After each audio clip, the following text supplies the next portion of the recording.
جی بالکل، supreme court Lahore جسٹری میں بھی پرچم کشائی کی پروکار تقریب کا انعقاد کیا گیا۔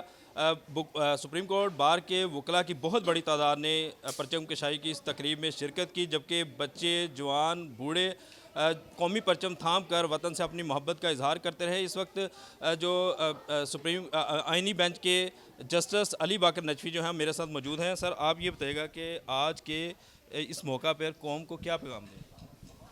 دیکھیے، ہمارے لیے بڑی خوشی کا مقام ہے کہ 79 یوم آزادی ہم منا رہے ہیں اور اس ملک کی آزاد فضاؤں میں ہم زندہ ہیں اور اپنے اپنے فیتھس اور اپنے اپنے حقوق کے مطابق یہاں پہ اس ملک میں اپنی زندگی گزار رہے ہیں۔ سب سے بڑی بات اس میں ان لوگوں کو ہمیں نہیں بھولنا چاہیے کہ جن کی قربانیوں کے نتیجے میں ہمیں یہ ملک عطا ہوا ہے۔ وہ لاکھوں لوگ جو آزادی کے وقت اپنی جان کھو گئے، اس ملک کے لیے قربان ہو گئے، ان کو ہمیں یاد رکھنا چاہیے اور ہمیں یہ احساس کرنا چاہیے کہ یہ ملک بہت قیمتی ہے۔ ہمارے آنے والی جنریشن، ہمارے ینگسٹرز کو اس چیز کا اندازہ ہونا چاہیے کہ ملک یہاں تک جو پہنچا ہے اس میں ہماری جنریشن اور ہماری پچھلی جنریشن نے کتنا مشکل وقت گزارا ہے۔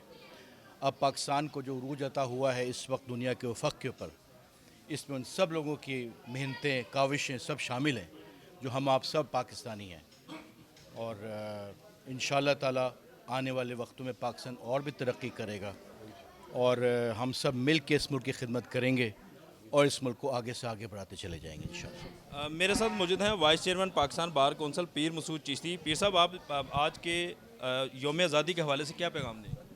جی، بسم اللہ الرحمن الرحیم۔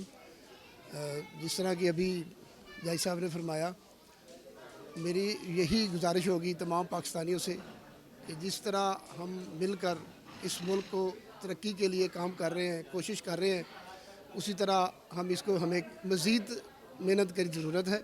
اور اس حوالے سے جس طرح آپ نے دیکھا کہ ہمارا یہ ملک ہے جس میں مذہبی آزادی حاصل ہے، سیاسی آزادی حاصل ہے، اسپیچ کی آزادی حاصل ہے، اور آج پاکستان جب بنا ہے، یہ جو ہماری قوم ہے جنہوں نے یہ نہیں دیکھا پاکستان بننے کے مناظر جو ہم سے بعد میں پیدا ہوئے، وہ اب دیکھ لیں کہ وہاں فلسطین میں کیا ہو رہا ہے، کشمیر میں کیا ہو رہا ہے۔